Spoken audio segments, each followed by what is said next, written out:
Hello, all. Hi. How are you? Good. Hey, Lorna. Hmm.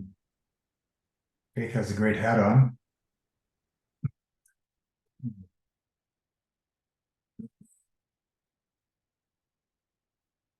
Hmm. We'll wait for Kate to join us and then we'll go ahead and get started. There she is. Excellent. All right. Well, welcome everybody. We'll track and see if anybody else joins us as well as we go along. But for now, I wanted to welcome you and yeah, we'll spend some time talking about our narrative coach program and answering any questions you have. Um, But just to kind of ground us in a group here, if you wouldn't mind just introducing yourself and where in the world are you today?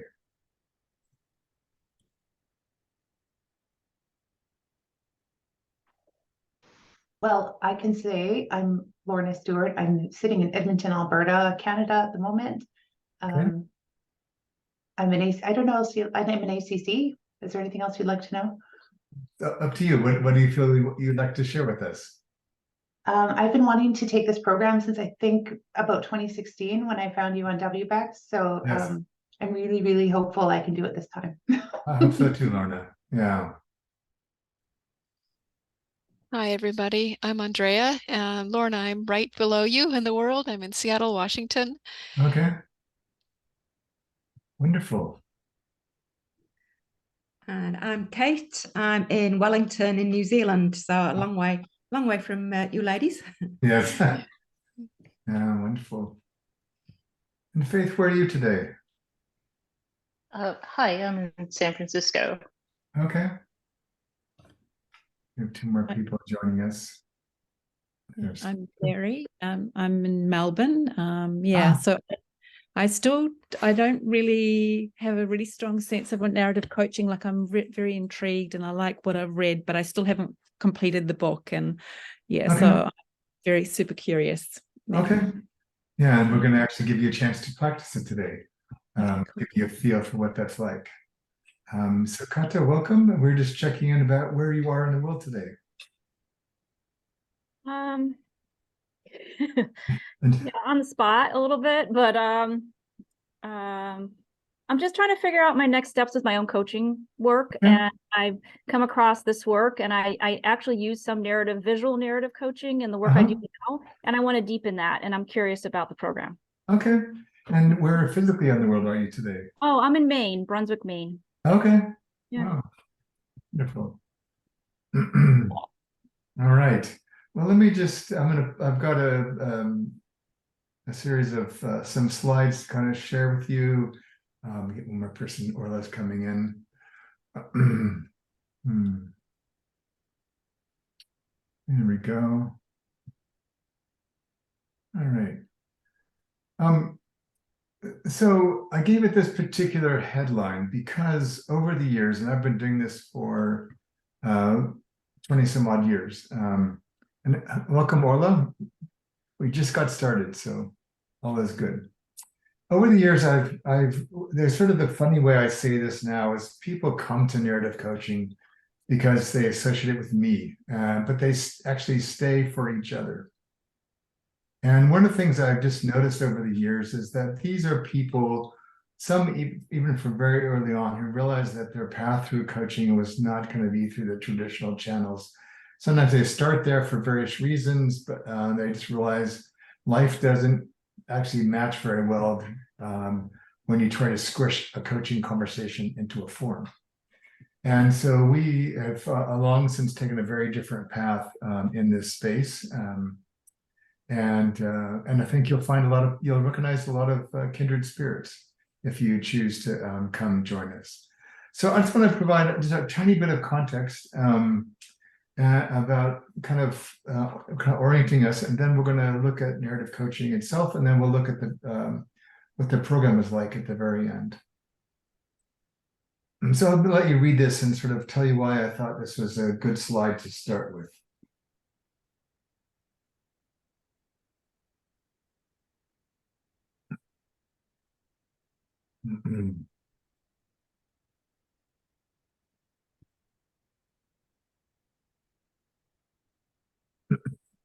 So I always have felt like narrative coaching was a powerful path to work with people. And it just feels even more timely now. The world is outstripping the capacity to stay within the boundaries of our models, the complexity of the needs that our clients are bringing to us, the different ways in which we're being asked to show up for our clients really comes down to our own maturity and our own willingness to and ability to flex with what our clients are asking of us. I gave up calling myself a coach years ago because I was doing so many other things in the course of working one-on-one with clients. The coaching started to feel like a smaller and smaller box. But calling my class Narrative Everything probably wouldn't attract too many people. So we're going to sort of attach it to coaching because that's its closest alignment at this point. But a lot of this has to do with freeing ourselves and to be more responsive and more authentic and inviting our clients to do the same.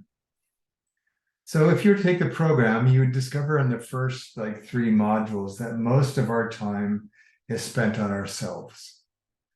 Some of that's unlearning and undoing things that you picked up about coaching that you don't actually want anymore, or you realize don't work as well as you thought, or maybe once did. But part of it is because of the next slide. So my observation is that we start with ourselves because we can only travel as far as we've gone ourselves. Now, that doesn't mean we have to have all the different experiences our different clients have, but we need to have felt similar things. We need to have been on our versions of those journeys. And just by way of illustration, this picture here is from the Sierra Nevada mountains in California. It's where I spent a lot of my time as a kid. A few years back, I went backpacking there on a solo trek to a place that was one of my favorite places I went to often as a kid, which was this beautiful glacier-fed alpine lake. And about halfway up the mountain, it was a pretty arduous climb, things started to get really weird. I'm really good at maps and have a really good map of the area, so I was really a bit perplexed about the whole thing. And ended up just scrambling and just doing all kinds of things, trying to find what happened to the trail. So I got there rather than just being, pleasantly tired, I was exhausted. And so I actually camped where I took this picture just before the sun went down. I realized towards the end, the part of the major source of the problem was that climate change had wiped out all the glaciers that fed that lake. And that beautiful, pristine alpine lake was gone and was now a desert. And so I started to realize how often we get lost, or we're on the road to discover something new, but we're often using an old map or an old understanding of how things are supposed to be or how they were at one point in time. And so on the way down the hill, I still had not figured out what had happened to the trail because erosion from the change in water and snow, et cetera, had actually moved the trail quite a bit, actually to the other side of the canyon.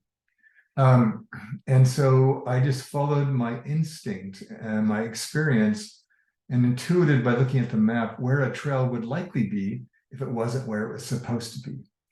So I offer that because, for me, part of what calls me to this work is that in coaching, we often get really enamored with our own methods, our own style, our own knowledge.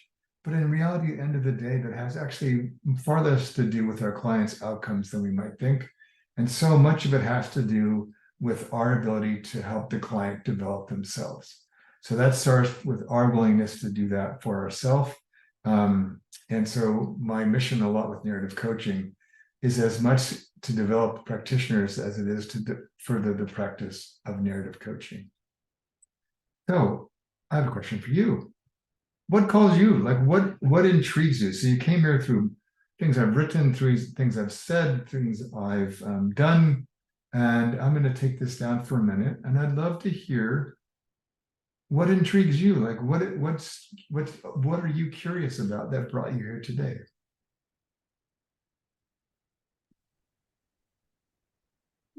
For me, it's that sense of presence that you talk about. Just that profound kind of connection to the present moment and to the person turning up. And And also that you don't like goals. It's super appealing to me.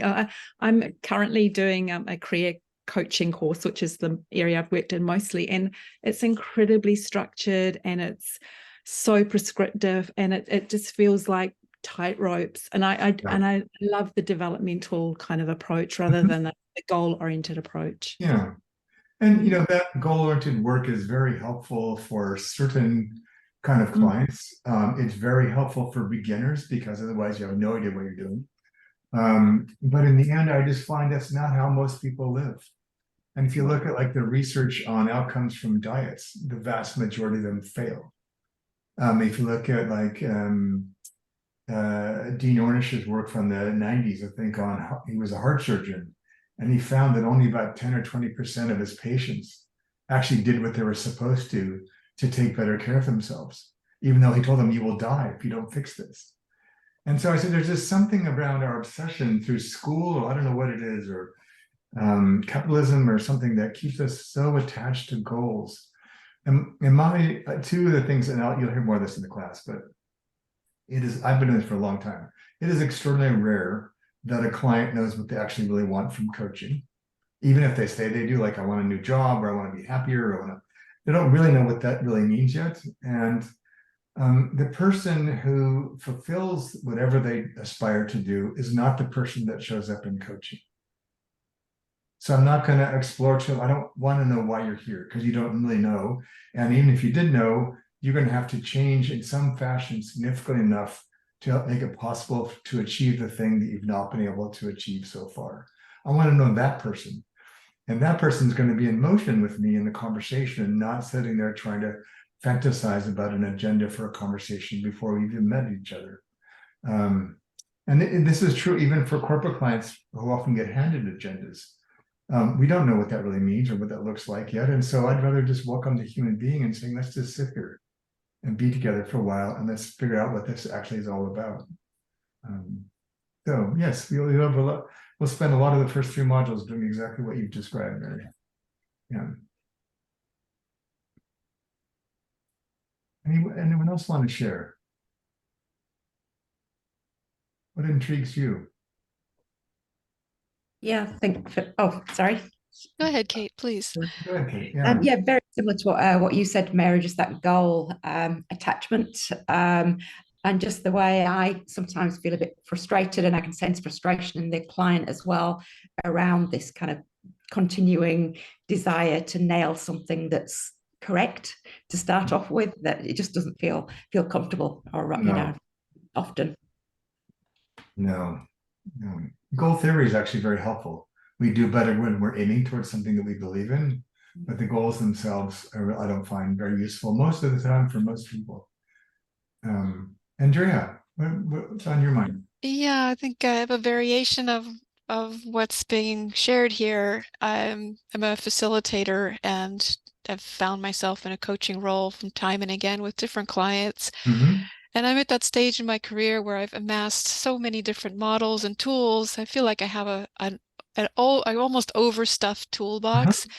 And now, instead of when I'm working with clients, either in the room or one-on-one, I want to get away from like reaching into the toolbox, searching for that perfect tool. I want to put it all together, synthesize, and be able to be present and know what to do, tapping into, wisdom, intuition, my presence, what I already know within, rather than looking for those external tools, or being able to access those external tools in a more intuitive way. I don't know if I'm doing a good job of expressing this, but it's a desire to be more flexible, adaptive, free to move in any direction with my clients. And how does it feel for you when you hear yourself say this? It feels like the right direction. Right. So that again would be a narrative coaching style response. Our clients often look to us for validation, for approval, for helping hands, which is great. I mean, we don't want to leave them drowning, but in the end, it doesn't really matter. I want to know how does it feel to them? And so you seemed very clear to me, but more importantly, the clarity is, do you feel like you've expressed yourself well? And if that's what then that's great. So there was a woman, a wonderful Canadian woman, Heather Plett, who was in one of my early programs in Canada years ago. Heather went on to do amazing things around holding space. And she came to a workshop that we did and wrote a parable, which is actually in the front of the book. And what she wrote about it, she said, this doesn't even feel like coaching. It doesn't even feel like anything's happening. It feels like you're sitting on a park bench with a friend. And you're just, you've come there and you're really tired, and you put down your heavy backpack with all the crap you've carried all your life and other people's stories and tools you thought were essential and all these things.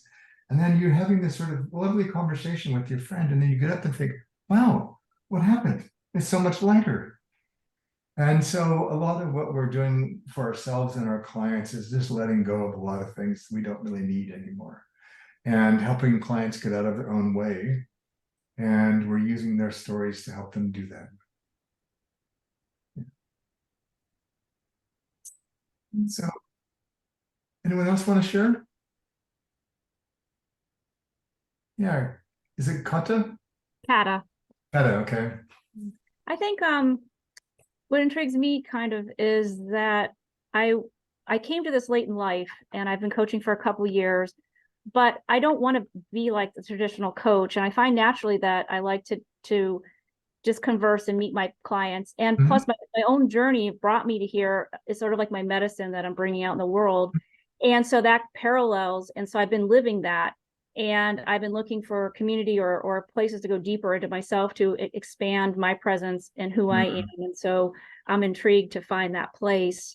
Yeah. And I'm also pushing the edges. Like I find that there's a lot of gray area these days between like therapy and these edges of these things, because if I'm just coaching my sister and I'm just talking to her or something, it's really different than how I feel like I'm supposed to wear my coaching hat with someone else. And yet I'm like, I want to do it like that, and so I want to those edges.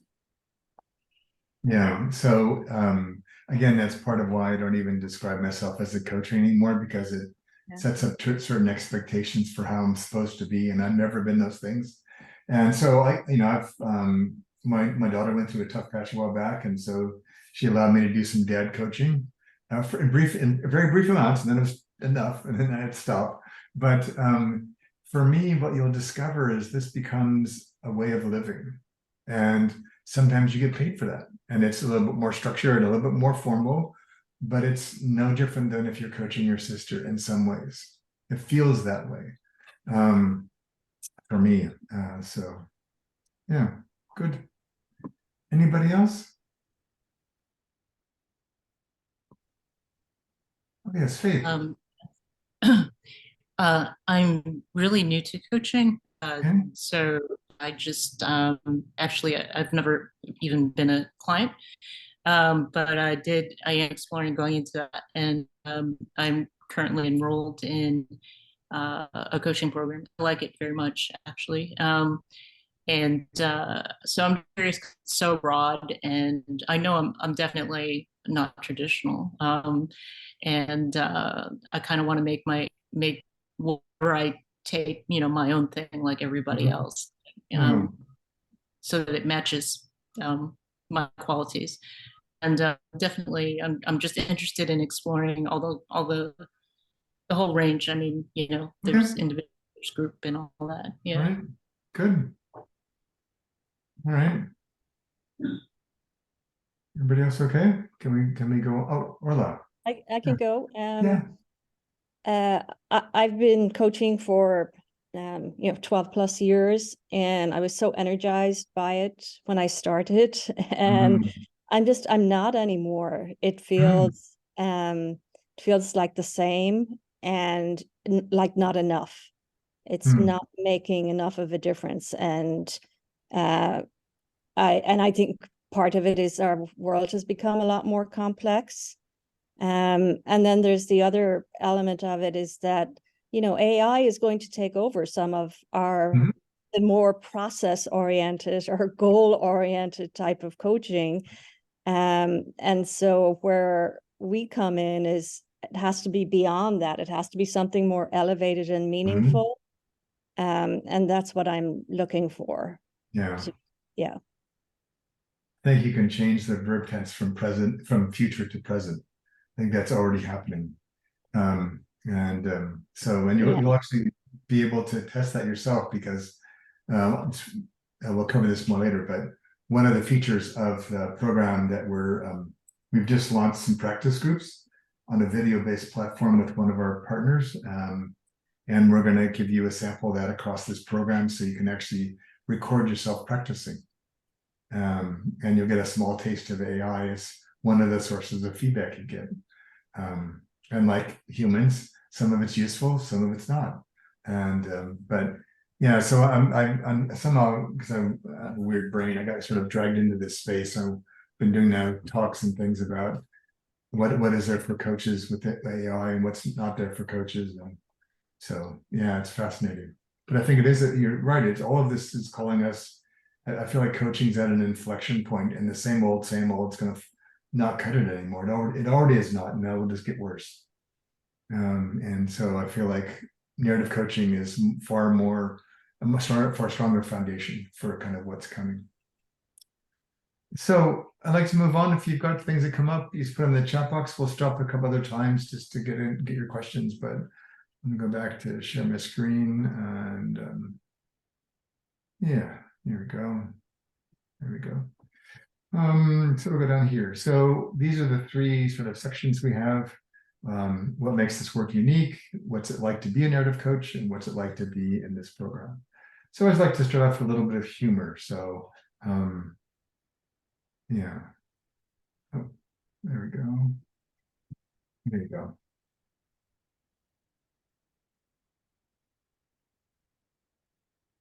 Yes, this is wrong at so many levels. But we don't do anything like remotely like this. Yeah. So this is how coaching felt to me 25 years ago, and much of it hasn't changed. And it's really part of my inspiration for why I decided to I never was anything too traditional about coaching. Even back when we were creating our own curriculum and there was no books on coaching much. So we don't do that. So what I want to do is just give you a distinction. It's a good coaching term. This is sort of a very simplified version of what coaching is often taught in terms of how you're supposed to coach. A lot of focus on asking great questions, which is good. Traditionally, our center of attentions are on ourselves and how well we're doing, and our methodology, are we doing the right thing? But we ask questions, and we hopefully ask good questions, and our clients think about our questions, and then they answer our questions, and then we listen to their answers, and we formulate kind of our thoughts about what we think this is about, or what we think is going on, or what might be useful. But then, and we use our own formulations and what we think we heard to ask the next question. Over time in a session, and over time, this wheel starts to spin faster. And as more and more content gets into the room, it gets harder and harder to hold it all in your head if you're thinking like this as a coach. So before the client's even done talking, you already have forming the next question in your head, because you know what's coming next. And so, which means if you're doing that, it means you're not paying attention. You're not really aware of what's going on because you're too worried about what you're supposed to ask next. And so I find, like when I'm working with newer coaches or in live programs in particular, if I'm walking around and supporting people in their practices, the most common feedback I give them is to please stop coaching. Just be quiet. You're missing the vast majority of what's actually happening right in front of you because they're so busy trying to do a good coaching job. And this can get very tiring. When I started coaching all those years ago, I'd have like 2 or 3 or 4 clients in a day and I would be exhausted. Why? Because I was working way too hard. Now I can work all day long and I feel relatively the same as when I started in the morning because I'm not carrying the conversation. I'm not trying to drive the conversation. I'm not trying to make anything happen. And you'll find you can work with a lot more ease and presence when you don't strive so hard. Doesn't mean that questions, I think great questions are important, and I have lots of them, but they're only useful if it's appropriate for what's actually happening for that person right now. So we flip this over in narrative coaching. So our primary role in narrative coaching is to witness the human being that sits across from us. We're bringing all of this coaching conversation into the field, which is sort of the energetic, sometimes physical space, or even if be across screen, the connection you're forming, the relationship you're forming, but everything's in between you and the client as you're kind of working on something together. That's what we're paying attention to in many ways, which includes both you and the client. So we witness what our clients are doing. What are they saying? What is their body doing? What is their facial expression saying? What words are they choosing? What stories are they choosing? And we're in witnessing them, we're helping them inquire into themselves, into this moment in time, even if they're talking about something in the future. So they're talking about maybe an aspiration they have for their job or for their kids or whatever it is. And a lot of our questions would be things like, and what do you notice about yourself as you're saying that? Because all change they're going to make is going to be in the present moment. And so we work to keep them in the present moment as much as possible. So as we do that, they start to narrate their lived experience or their narrated experience to us. We listen, but now we're observing as we listen, not trying to come up with a story that explains it all, that gives us a problem to solve. And we're listening and observing, and based on what we've observed and heard, we witness and reflect that back to the client. It doesn't mean that we can't also ask questions. Sometimes they're very useful to clarify what's going on or help a client to focus. But by and large, we've stayed in the present, in the field between us, and we're using their own experience to shape the direction of the conversation, not our questions. And one of the largest reasons why we do that, part of it comes from Paulo Freire and his work on the fact that we often in schools in particular, we treat people like objects, which is what I find traditional coaching can do sometimes.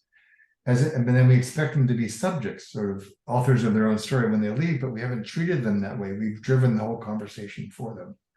But then the second reason, kind of why we do that, is because we want to be able to equip the client to feel stronger and more capable when they leave the session, because that's where most of the work's going to take place. So we want to model that for them in the session itself.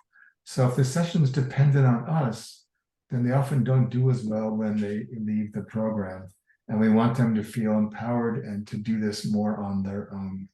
My experience is you just notice so much more of what's available, and most importantly, what this client is actually ready for if we're not working so hard to try to drive the conversation ourselves. So I'm going to stop there for a minute, and then I'm going to give you a chance to practice this and play with it yourself. But I wanted to see if there's anything that's coming up for you just in the comparison between this and this. Is there anything that's coming up for you before we give you a chance to taste it for yourself?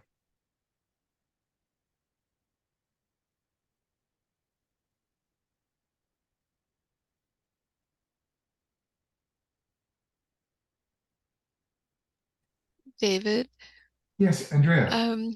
what can you expand a little bit on what we mean by they inquire into the moment? What does that look like in practice? So it looks like the question that I asked you. When I asked you, what did you notice about yourself when you said that, or how did you feel about it? And you reported on your own experience. Okay, so I understand. Yeah.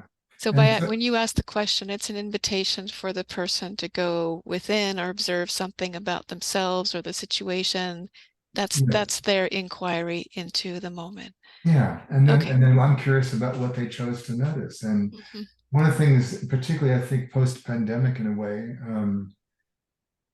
even some of us that work in this space, many of us have lost touch with ourselves in a way we might have felt 3 or 4 years ago. We just don't have the kind of access or clarity or that many of us had before. And so what we find, borrowing from some of Michael White's work in narrative therapy, that I don't tend to ask people like really direct questions about their own internal experience early on, because most people can't answer me. And so we get them to externalize that. So we use in this work, not right away, so don't worry about it if this sounds outlandish, but we use objects and like chairs, photographs, anything we can find in the room. One of my favorite stories was a woman who had to save her marriage using the condiments in the corporate cafeteria. Because she couldn't talk openly, because she would just start bursting into tears, and it was too personal. But that's where, weirdly enough, that's where she wanted to get. It was one of those kind of tech offices that didn't have a lot of closed doors, so there was no. The best place to coach her was in the quiet corner of the cafeteria. But she couldn't. She was feeling too vulnerable to actually talk about and name the people in her family yet. And so I just said, well, we'll make the pepper your husband, and we'll make the salt pepper you, and here's the 2 sugar packets that are your boys. And we started moving them around, and just the tactile sensation of moving the objects. So I noticed that the salt paper, the pepper shaker is kind of over there off the, not with everybody else. What happened to the pepper shaker? So she's talking about the pepper shaker, which is really code for her husband. But she doesn't want to talk about her husband yet. She just wants to feel into what she feels about her husband. So we use a lot of externalization to help people gain the confidence to look inside themselves. Because it makes it easier, because right now, for her in the beginning, she was just talking about ugly plastic containers in a corporate cafeteria. But then as time got on and we started getting more emotionally attaching to them, she's projecting herself onto these condiments, and she's starting to trust me and trust herself. Then pretty soon the condiments have names. And then I invite her to pick which is the safest name to start with. And that's where we began the conversation about her family. And this, so even though I can't, so this goes back to one of the virtues of narrative coaching. So Lorna's asking about how does this translate into virtual coaching? I think it makes this work even more advantageous, because I'm not guiding them in a role play. I'm not telling them what to do. I don't even have, I've done this work with people who speak enough English to understand my questions, but they speak in a language I don't speak. I have no idea what they're telling me. And that doesn't matter. I don't need to know. They're not there. I'm not there to solve their problems, answer their questions. Later on, sometimes if it's something that is more technical or something, they might ask me and we'll fumble our way. So we just get them to do this for themselves. And if they can do it in a way that's visible, sometimes they just turn their camera screen or something, their screen camera. I'm mostly, as I did with Andrea, just asking them simple questions. What are you noticing right now? What did you put in front of you? How do you feel about that? Are they in right relationship to each other? Or do they belong somewhere else? So if you've ever done any family constellation work, you'll see a bit of that in here as well. So these sort of, the reality is that we're, if I don't go off on this tangent too far, but the question that really crystallized my dissertation, from which this all came, I was quite involved on the board of the Jung Society, Jungian Psychology Society here in Portland. And we had a woman, really crazy, wonderful woman come and do this thing on group dreaming, where groups' dreams start to sync up with each other if you do it well. Even while you're all sleeping, you start showing up in each other's dreams. And she was sharing something in response to somebody's questions, and all of a sudden it hit me that the stories we tell in the daytime serve the same function as the dreams we have at night. They're all ways for our psyche to work stuff out. So some of the things that our clients tell us in their stories, they're aware of, and much of it they're not. It's part of them that's maybe invisible to them, maybe it'd be in shadow or something. And so by bringing it into the room and making it visible, making it tangible, it allows people to find themselves in a way they can't access in themselves yet, because it's not even It's not even an idea or not even an awareness yet. Like for example, one of the things you'll discover in this work, if I reflect back to somebody, when you got to that part of your story, your face went white. 99 out of 100 clients would have no idea that just happened. So I don't know what that means, and I don't have any judgment about it. I just like, this is what I observed. Or when you talked about that person on your team, you just kept clenching your fist. And so I'm not going to say, oh, therefore you must be angry at them. I'll just say, oh, I'm just noticing that your hand has a lot of energy in it. So we might have a conversation with their hand. Because everything that shows up is all fair game in the story. And so I'm just really curious about things that show up in stories that fascinate me, or that maybe don't belong there, or seem unusual, or seem energized, and these are all parts of the self of the storyteller. So when we do narrative coaching, we don't use any psychological language for the most part. We do our best to stay only in the language that's already in the client's story, or is about to become in their story. We don't bring in other frameworks. We don't bring, we have some tools that we use, a couple of classic ones, but mostly it's pretty tool light. So we don't have to add more to your overcrowded toolbox. Yeah, so I'm gonna stop there, but before I go, other thoughts or questions you might have, or as you begin to think about what this would be like for yourself.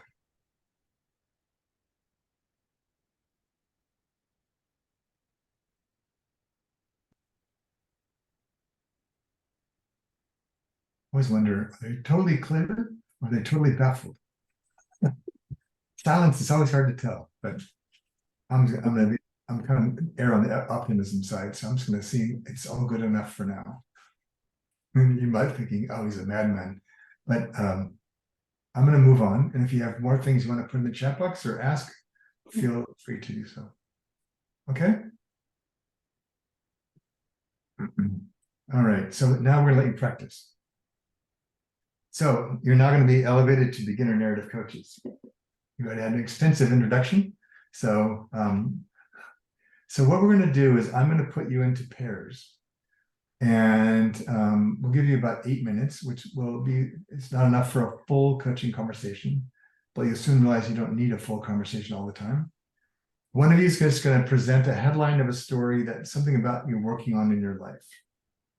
Something's happening in your personal life and your business life, whatever is important to you right now. And here's the 4 questions I want the person who's going to be a coach to ask. These represent the the 4 main phases of narrative coaching. And I've taken all the pressure off of having to come up with questions. So I'm just going to ask you to ask the question after they've done sharing briefly their story. Ask them 1 question. So you're going to ask them a total of 4, but 1 at a time. What are you noticing right now? They're going to respond to your question. What feels important to you about what you just said? And some version of what are you feeling called to do based on what you've just discovered, and then what is different for you as a result. Okay, simple as that. Any questions about that before I break you into some small groups? All good? Yep. Okay. Oh, we have an even number again. Excellent. So I can put you in even number of rooms. There we go.